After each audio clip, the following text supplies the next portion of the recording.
안녕하십니까. 안녕하세요. 지난번에 르네상스 회화에 대해서 공부를 했는데요. 오늘은 이제 원근법의 문제를 가지고 좀 더 깊이 생각을 좀 해보겠습니다.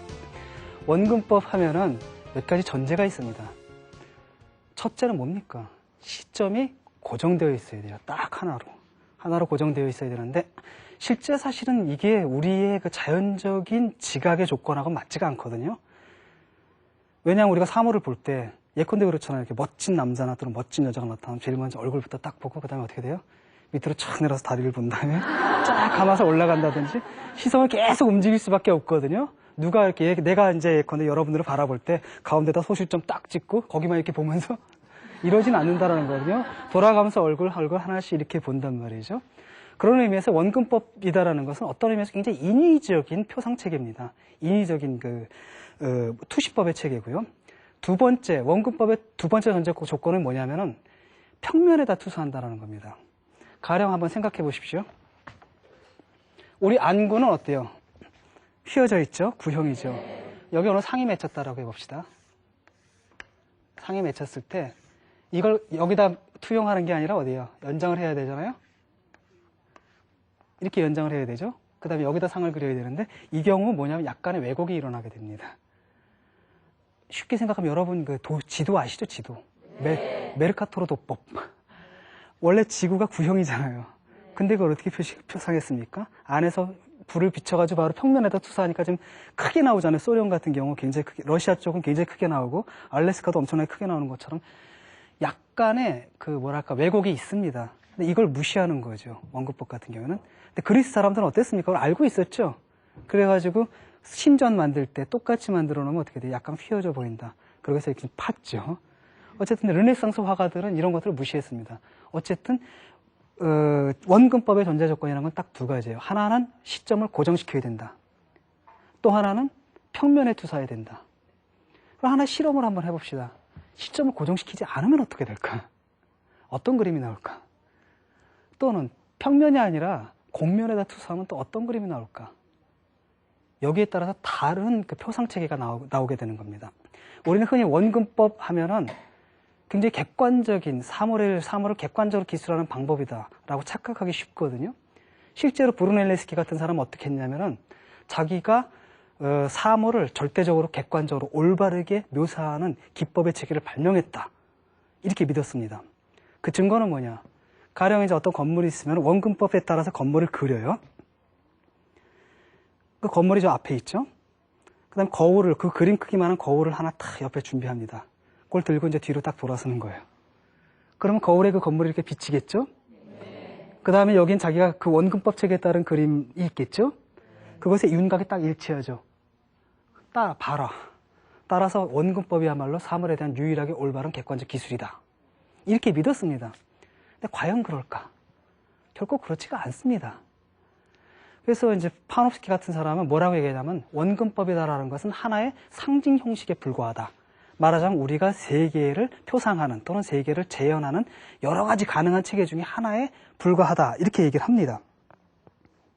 실제로 이게 자연적이지 않다라는 것은 어디서 알 수 있냐면은 러시아의 그 에른스트 마흐라는 철학자가 있습니다.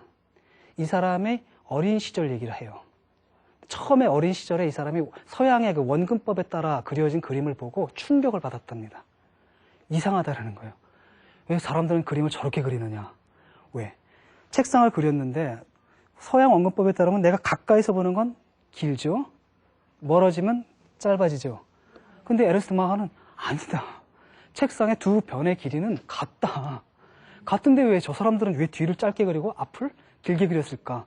그래가지고 그 그림을 보는 순간에 마치 그 이상한 나라의 앨리스 이런 기분을 가졌다라고 하거든요. 그걸 보면 뭘 알 수 있냐면은 우리가 워낙 원근법적 그림에 익숙해서 그렇지 원래 이게 자연적인 것은 아니다라는 걸 알 수가 있습니다. 좀 전에 원근법은 시선을 고정시킨다고 그랬죠. 그 전제를 한번 무너뜨려 봅시다. 그럼 어떤 그림이 나오겠어요? 우리한테 굉장히 익숙한 그림이 나옵니다. 조선시대 그림 한번 생각해 보세요. 책상을 그리죠. 정무라 책상이 이렇게 있습니다. 책상이 아니라 뭐라 그래요? 서랍이라 그러나요? 이렇게 뭔가를 갖다 넣어둘 수 있는 어떤 서랍도 아니고 사물함이라 뭐라 그래야 되나요? 이렇게 돼 있죠? 이거 윗면이고 앞에서 봤죠? 그럼 여기 밑면이 보이잖아요. 그럼 여기서는 밑면이 보여요, 안 보여요? 근데 이 사람들은 이렇게 그렸습니다, 옛날 사람들은. 그러니까 위에서 본 것과 아래에서 본 것을 같이 그렸거든요.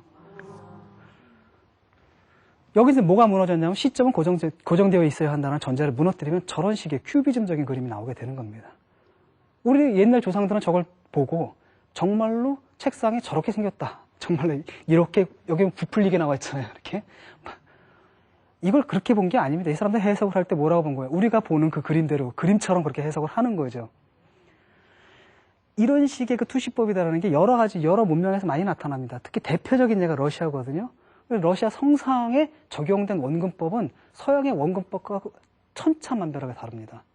그래서 저는 상당히 처음에 이 그림을 보고 쇼킹, 거의 그 충격을 받았거든요. 그래서 먼저 이제 원근법에 대해서 알아봅시다. 러시아 성상에서는 원근법이 아니라 그냥 원근법이 아니라 역원근법을 사용해요. 뒤집어진 원근법. 그러니까 우리는 앞에서 보면 길게 그려야 되죠. 그 뒤에 걸 짧게 그리죠. 그 사람은 거꾸로입니다. 뒤에 걸 길게 그리고 앞에 걸 짧게 그려요. 그러니까 예컨대 원근법이라는 게 딱 높이가 있어요. 호라이전, 그러니까 수평선이 있고 어떤 대상을 그렸을 때 이 대상의 두 끝을 이었을 때 이렇게 그립시다. 대상의 두 끝을 이었을 때 이게 소실점이거든요. 여기서 딱 만나야 되는 겁니다. 이게 제대로 된 원근법이거든요. 근데 러시아 성상 같은 경우는 어떻게 그리냐면 이걸 거꾸로 그려요. 아니, 그러니까 거꾸로 그린다라고 하면서 제대로 그렸네. 이렇게 그리는 겁니다. 그러면은 소실점을 잊게 되면 소실점이 이 수평선에 가서 걸리는 게 아니라 어디 떨어집니까? 밑으로 떨어져 버리죠. 이런 식의 투시법을 갖다 역원근법이라고 하고 이게 러시아 성상에서 사용하는 겁니다. 또 하나는 뭐냐면은 겉으로는 선원근법처럼 보이는데 실제로는 역원근법인 경우가 있어요. 그 경우는 어떠느냐? 이런 경우입니다. 선을 잇게 되면 이게 수평선에 걸리는 게 아니라 그 위에 가서 찍히죠. 위에 가서 찍히는 경우. 이게 감추어진 원근법이다라고 합니다. 자, 먼저 서양 회화를 한번 봅시다. 첫 그림을 한번 보죠. 여기 보세요. 소실점이 몇 개입니까, 지금? 하나, 둘이죠. 이것은 무엇을 의미하느냐? 화가의 눈이 움직였다는 걸 의미합니다. 그러니까 사실 서양에서도 많은 경우에 원근법이 제대로 지켜지는 경우가 그렇게 많지 않는데 그건 뭐냐? 화가들이 카메라처럼 사물을 재현하려고 한 게 아니라 화가들도 사람이거든요. 눈이 움직이잖아요. 그렇기 때문에 그 그림이라는 것은 카메라로 한번 탁 찍은 그림이 아니라 실제로는 시각적인 종합입니다. 여기서 본 거, 여기서 본 거, 조금씩 시점이 어긋나서 본 것을 하나의 화면에 종합해 놓은 거죠. 또한 바로 그렇기 때문에 그게 그림처럼 느껴지는 거예요. 그렇지 않으면 굉장히 차갑고 마치 사진처럼 느껴지면서 예술적으로 이렇게 우리한테 많은 매력을 주지 못할 거라는 거죠. 어쨌든 서양 회화에 보면은 그렇기 때문에 많은 경우에 이렇게 감추어진 원근법이라는 게 사용됩니다. 잘 안 맞아야 돼. 그런데 서양 회화 같은 경우는 이게 아까도 얘기했듯이 어떤 거냐면 원리적인 거라기보다도 화가가 의식하지 못하거나 또는 선원근법을 제대로 활용하지 못했기 때문에 발생하는 현상이 됩니다. 반면에 러시아 성상에서는 철저하게 역원근법을 사용하고 또 한편으로는 뭐냐면 감추어진 역원근법을 같이 사용하게 돼요. 근데 이 사람들은 어떻게 하냐면 실수로 사용하는 게 아니라 원리, 원칙에 따라서 아주 체계적으로 그걸 사용하게 됩니다. 왜 이런 그림이 나오는지 한번 봅시다. 간단합니다. 여기 대상이 있죠. 이런 대상이 있습니다. 이게 커다란 건물의 윗부분이라고 생각을 해보세요. 이걸 만약에 여기서 보게 되면은 어떻게 보이냐면은 아마 이제 이런 식으로 그려질 거예요. 이게 이제 아추라고 합시다. 무슨 개선문 같은. 앞이 어때요? 길고 뒷부분이 짧고 멀리 있으니까 이렇게 될 거예요. 이게 이제 선원근법에 따라서 그림이 저렇게 될 겁니다. 근데 러시아 사람들은 전제 조건이 틀려요. 시선이 고정되어 있는 게 아니라 시선이 한 개가 아니라 두 개입니다. 그러니까 시선이 여기서 한번 봐요. 이렇게 봅니다. 또 이쪽에서 한번 보거든요. 자, 양쪽에서 보니까 이쪽에서 보게 되면 옆면이 보이겠죠. 이쪽에서 보면 또 옆면이 보이겠죠.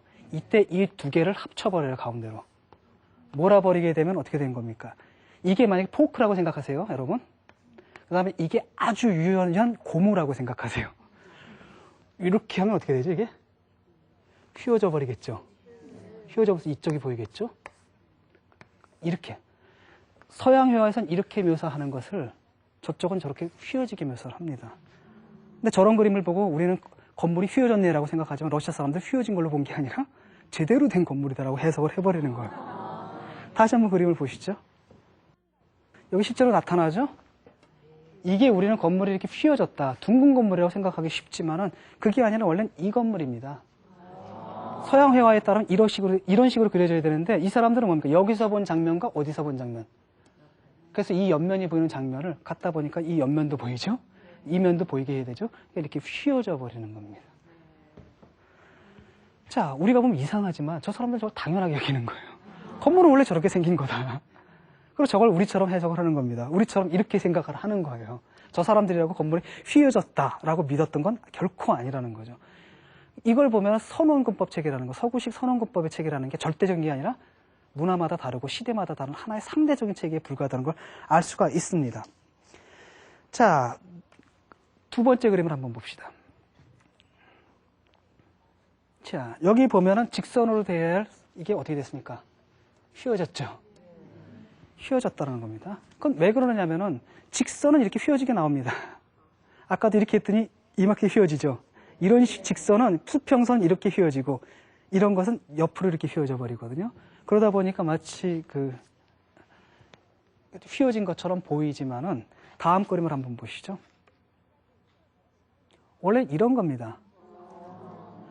재밌게도 이건 부조거든요. 그러니까 부조를 그릴 때는, 만들 때는 이 사람들 멀쩡하게 그려요, 이렇게. 멀쩡하게 그리고 단반 회화를 그릴 때는 휘어지게 그리거든요. 그것은 무엇을 의미하냐면 저 사람들이라고 저게 휘어져 있지 않다는 걸 모르는 게 아니라 철저하게 이건 2차원의 회화를 그릴 때의 투영법이다라는 겁니다. 따라서 3차원 부조일 때에는 적용되지 않는다. 똑같은 그림이다 하더라도 이런 상이한 그 투시법을 사용하는 거죠. 자, 이걸 한번 보죠. 이상하죠, 좀. 이런 투시법에 따르면 만약에 이런 그림이 있다고 생각합시다. 마른 목걸이죠. 마른 목걸이 있다고 생각해 봅시다. 이걸 갖다가 두 군데에서 보는 거예요. 여기서 한번 보고 여기서 한번 보고 이걸 갖다 합쳐버리는 겁니다. 하나의 시각으로. 그럼 역시 포크. 이거 역시 고무입니다. 대신 여기다 앞정을 하나 딱 대세요. 늘어나지 이렇게 밀려나지 않게끔 앞정을 딱 꽂은 상태에서 이걸 당기게 되면 어떻게 되겠어요? 이게 펴지겠죠. 그러니까 이게 어떻게 묘사가 되면 이렇게 묘사가 됩니다. 그러니까 그림이, 제가 원래 그림을 잘 그렸는데 그래서 제가 이제 이런 그림을 그렸거든요. 어렸을 때. 이게 뭐냐라고 얘기를 했습니다. 그랬더니 사람들이 다 이게 뭐 코끼리를 삼켜버리는 뱀이래나요? 나는 모자를 그렸는데. 그러니까 어른들 내가 이해시키다 안 돼가지고 제가 그림을 포기하고 말았죠. 어쨌든 이렇게 되면은 여기 원래 그 중심점이 여기였죠. 90도 각도였는데 이제는 이렇게 돼버립니다. 맞아요. 중심점이 어디로 쏠리는 거예요? 밑으로 확 내려버리게 되죠. 자, 그럼 가정을 한번 해봅시다. 여기에 꽃병이 하나 놓여있다고 생각을 해보세요. 놓여있었다. 꽃병이 어디로 오는 겁니까, 이젠? 밑으로 내려오게 되겠죠. 이런 식으로 묘사가 되는 겁니다. 여기 보세요. 이게 원래는 어디 있는 거냐면 가운데 있는 겁니다, 이게. 가운데 있는 게 바닥으로, 여기서도 가운데 있는 건데 바닥으로 오게 되고, 책상 같은 경우에도 잔들이 다 책상 가상자리에 자르르 걸리게 이렇게 묘사되는 겁니다. 그 러시아 사람들이 이상한 숫자를 넣는 이상한 취미가 있었던 게 아니라 투시법의 문제예요. 이 사람들이 스릴을 즐겼던 게 아닙니다. 투시법의 문제고, 다음 그림 한번 보시죠. 여기 보세요. 어떻게 되어 있습니까? 이걸 딱 보면 뭔 줄 알 수 있어요? 여건근법 체계라는 걸 알 수 있죠. 여기가 길어야 되는데 여기가 오히려 짧죠. 그 다음에 다 어디에 걸려 있습니까? 끝에 걸려 있죠. 이게 정말로 이 사람들이 간당간당하게 스릴을 즐기기 위해서 끝에 갖다 놓은 게 아니라 저런 원리에 따라서 하다 보니까 투시법의 원칙에 충실하다 보니까 결국 저렇게 묘사가 된다는 거죠. 오늘날 우리가 볼 때 굉장히 황당하지만 저 사람들한테 너무나 당연한 겁니다. 그 다음에 얼마나 또 수미일관하고 철저하고 체계적입니까? 저건 과학입니다. 저도 막 감탄을 하거든요. 그 다음 장면을 한번 봅시다. 잘 보세요. 저건 왜 그러느냐. 여기서 주의해서 볼 점은 요 점입니다. 두 개의 사각형이 있다고 생각해 보죠. 두 개의 사각형이 있는데 이걸 요 시각에서 보고 이걸 또 요 시점에서 보는 겁니다. 그 다음 이걸 갖다 하나로 합쳐버리면 어떻게 되죠? 또 어떻게 되겠어요? 이 사각형이 포크라고 생각하면 이렇게 되겠죠. 그 다음 이건 어떻게 되죠? 역시 기울어지겠죠. 여기 직각에 맞게끔. 그래서 저렇게 묘사가 되는 거예요. 저게 원래는 이거는 허공에 붕 뜬 것처럼 30도 정도 붕 떠 있는데 붕 떠 있는 게 아니라 이 사람들이 읽을 때 뭡니까? 이건 바닥에 붙어 있는 겁니다. 평행한 거거든요. 근데 저런 원리에 의해서 이게 기울어지게 30도 정도 이렇게 일어선 자세로 묘사가 됩니다. 가령 이제 사람이 죽은 시체가 있을 경우에 시체가 30도 정도 서 있어요. 이렇게 우리가 볼 땐 저게 뭔가 왜 허공에 떠 있나 이렇게 생각하기 쉬운데 저 사람들에게는 아주 숨이 일관한 겁니다. 저 사람들은 어떻게 해석하느냐? 바닥에 조용히 누워 있는 겁니다. 일어선 게 아니라. 그렇게 해석이 되는 거죠. 자, 다음 장면을 한번 보죠. 자, 이거 어떻게 되어 있습니까, 이게? 반원형이죠? 네. 딱 직선으로 되어 있고, 이렇게 되어 있죠. 저건 뭘까, 원래 형태가? 저건 원래 형태가 뭘까 생각해 보세요. 원래는 저게 원탁입니다. 원탁인데 생각을 해보세요. 동그라미죠? 대충 이렇게 원탁이 있다고 생각했을 때 아까도 이렇게 앞으로 당겨지죠? 이 두 개의 시각을 합쳐지게 되면 이게 앞으로 당겨지니까 여기는 어떻게 돼요? 평평해지고 뒤에는 어떻게 되죠? 더 둥그러지죠. 그러니까 반달 모양이 돼버리고요. 원의 경우에는 저렇게 반달 모양이 되는데 저 사람들이 이렇게 항상 원탁을 갖다 반으로 잘라 쓴 게 아니라는 겁니다. 저건 제대로 된 원탁이고 저런 투시법의 원칙을 지키다 보니까 저런 식으로 묘사가 된 거고 저런 사람, 그 다음에 러시아 사람들은 저걸 보고 우리와는 달리 원탁으로 해석을 합니다. 아, 둥근 탁자네. 사람들이 둘러앉아 있네. 뭐가 문제냐. 이런 거죠. 자, 잠깐 제가 이제 빼먹은 게 있는데 문제가 있습니다. 어떤 문제냐면은 아까 직선일 땐 휘어진다 그랬죠? 네. 그럼 애초에 휘어져 있는 건 어떡하란 말이에요? 아까 그림 봤더니 직선으로 되어 있는 건물이 둥글게 휘어져 있잖아요. 반원형으로. 이 그림을 보십시오.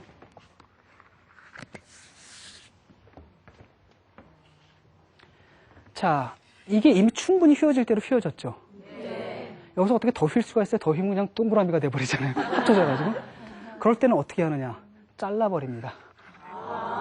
잘라가지고 이게 여기 보면 두 개의 벽이 마주쳐 있는 것처럼 보이지만 실제로는 이 벽과 이 벽은 이어져 있는 겁니다. 굴곡을 주려니까 할 수 없이 잘라버리고 잘라야지 뒷면까지 충분하게 보인다 이거는 거죠.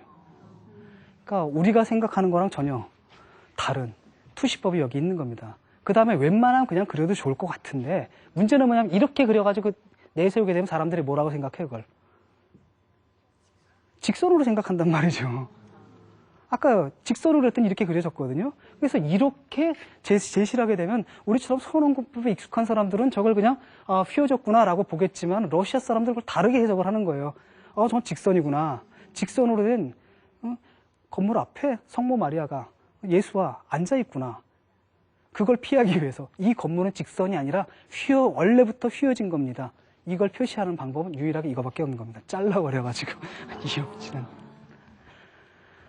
그러니까 이 사람들이 얼마나 원근법에 나름대로의 원근법에 충실했는지 알 수가 있을 겁니다. 그러니까 그 러시아라는 체제, 러시아의 회화의 원리라는 것도 우스운 게 아니라는 겁니다. 나름대로는 굉장히 철저한 그 체계적인 투시법을 갖고 있고 그 다음에 서양 사람들이 선원구법을 이용하는 것보다 더 철저하게 원칙적으로 그걸 갖다 적용을 시켰습니다. 그 다음 장면을 보시죠. 여기서 주의해야 할 장면은 요게 떠 있다라는 겁니다. 요 기둥을 잘 보세요. 아까도 얘기했듯이 만약에 이제 건물이 있다라고 하면 여건근법에 따르면 앞에 게 짧고 뒤에 게 길게 나타나죠. 그러다 보면 어떻게 되냐면 이게 위에 것이 넓어지고 아래 것은 그대로 있는 상태가 있거든요. 이럴 경우에 어떻게 되냐면 만약에 기둥이 위에 있었다. 기둥이 밀려나요. 여기 그림을 보시면 알겠지만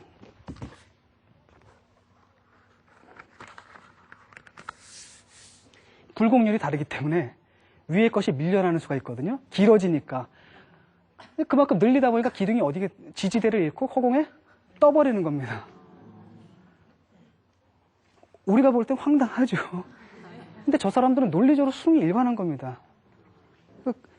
불곡률이 다르기 때문에, 확장률이 다르기 때문에 위 부분이 뜰 경우 할 수 없이 이것은 허공에 매달리게 이렇게 묘사가 된다는 거죠. 그리고 그런 그림들이 실제로 여기처럼 확인이 됩니다. 이렇게 떠 있잖아요. 그 다음에 이제 더 황당한 게 있습니다. 더 황당한 건 어떤 거냐면은 이건 띄워버리죠. 공간의 묘사인데 러시아 성상의 그 공간 같은 경우에는 서구 원근법의 공간하고 다릅니다. 서구 원근법의 공간은 아까 뭐라고 그랬습니까? 균질적인 공간이라고 그랬죠. 그러니까 서구 원근법 같은 건 아무 문제가 없어요. 일단 공간 자체가 정리가 끝나기 때문에 그 안에 대상들 집어넣으면 돼요. 멀어지면 작게 그리고 가까우면 크게 그리고 모든 대상, 아무리 대상의 수가 많다 하더라도 그 공간 안에 다 집어넣을 수가 있어요. 근데 문제는 뭐냐, 러시아 성상 같은 경우에는 공간, 그 단일한 균질적인 공간에 관념이 없습니다. 모든 대상 하나하나마다 자기 공간이 있다고 생각을 하거든요. 그러니까 대상을 여러 개 그리게 되면 어떻게 돼요? 공간들이 충돌을 일으키게 되겠죠. 그런 경우가 있습니다. 이 공간을 정리한다는 게 굉장히 중요한 문제예요. 서구 원근법은 그 점에서 편한 겁니다. 공간 신경 쓸 필요 없거든요. 공간을 이미 탁 서는 거, 소실점 하나만 딱 찍으면 완전히 정비가 끝나고 그 안에서 집어만 넣으면 되는데 러시아 성상 같은 경우에는 공간들이 균질적인 공간이 아니라 다 이질적이거든요. 이질적인 공간들을 합해놓다 보면 균열이 생기게 됩니다. 그래서 어떤 사태가 벌어지냐면은 가령 이제 뭐 대상이 6개의 대상이 배경에 있다라고 합시다. 보통 이제 러시아에서는 바위를 이렇게 그려요. 이렇게 마치 그 주사위처럼 이렇게 그리거든요. 이런 대상이 있다, 바위산이 있다라고 할 때 선원구법에 따라 그릴 경우에는 뭐 하나의 시각에서 보게 되니까 여기 뭐 이렇게 되고 그다음에 약간 좌우는 뭡니까? 좌우에 있는 것들은 약간 옆면이 보이는 모습대로 이렇게 묘사가 될 겁니다. 근데 러시아 성상 같은 경우는 시점이 하나가 아니죠. 2개죠. 일단 이렇게 봅니다. 여기는 하나의 공간이에요. 그다음에 시점이 또 하나가 있죠. 여기도 또 하나의 공간이거든요. 포크예요, 이게. 포크로 찍었습니다. 그 다음에 이걸 갖다 합쳐놓죠. 합쳐놓으면 어떤 사태가 벌어집니까? 양쪽이 쫙 갈라지죠. 그러니까 이 사람들이 묘사할 때는 이렇게 나타나요. 그 다음에 벌어져가지고 이렇게. 여기 공간이 비는데 저 공간은 우리가 볼 때는 공간이지만 러시아 사람들한테는 저거 공간도 아니야. 저건 그냥 없는 거예요. 무시하면 되는 겁니다. 그러니까 이 사람들이 볼 때는 이걸 나눠져 있는 양편에 바위가 있는 게 아니라 이 바위가 하나입니다. 전체가 하나를 이룬다라고 해석을 하는 거죠. 더 큰 문제는 이게 뒤가 확대될 때가 아니라 앞이 확대가 될 때가 문제가 되거든요. 앞이 확대될 때는 예컨대 선원권법에 따르면 간단합니다. 길이는 딱 정해져 있거든요. 예컨대 똑같은 돌들이 있다라고 하면은 뭐 대충 전체적 길이가 있고 그 다음에 뭐 이런 식으로 줄여나가겠죠, 이걸. 이렇게 되는데 왜냐하면 전체 공간이니까요. 러시아 성상 같은 경우는 어떻게 되냐면 이것 하나하나마다 뭐가 있어요? 자기 공간이 있거든요. 그럼 저거 하나하나마다를 다 여건군법으로 그리게 되면 어떻게 그리게 됩니까? 그러니까 감춰진 여건군법을 그리게 되면 감춰진 여건군법만 해도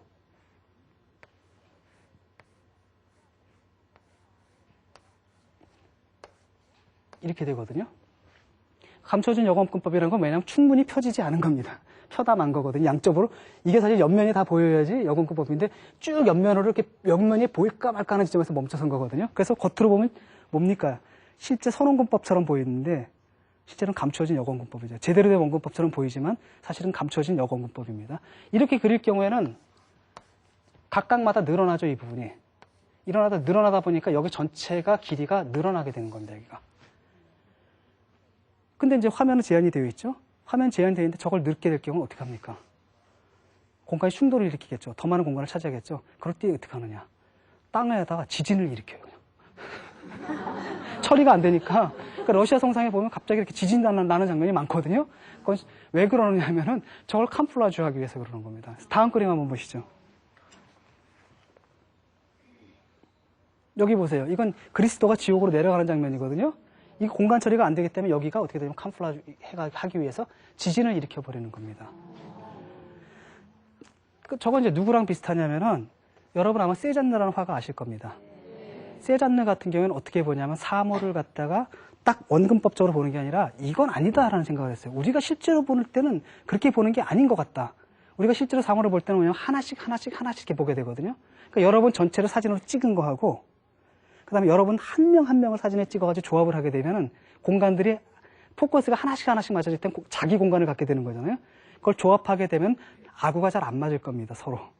그렇죠? 그렇기 때문에 세잔느가 그린 그림들 보면은 책상에 있으면은 항상 책상이 직선으로 연결되는 게 아니라 달라지기 때문에 그때 시점이 달라지기 때문에 책상에 이렇게 떠 있어요. 선이 일직선으로 연결이 안 되거든요. 이때 세잔느는 어떻게 하냐면 슬쩍 여기를 갖다 천으로 덮어버려요. 애매모호하니까. 근데 러시아 사람들은 어떻게 했느냐? 천으로 덮는 게 아니라 그냥 자랑합니다. 그냥 아까도 얘기했더니 공간 떴죠. 그냥 자랑합니다. 이건 투시법에 따른 어쩔 수 없는 현상이다라는 거죠.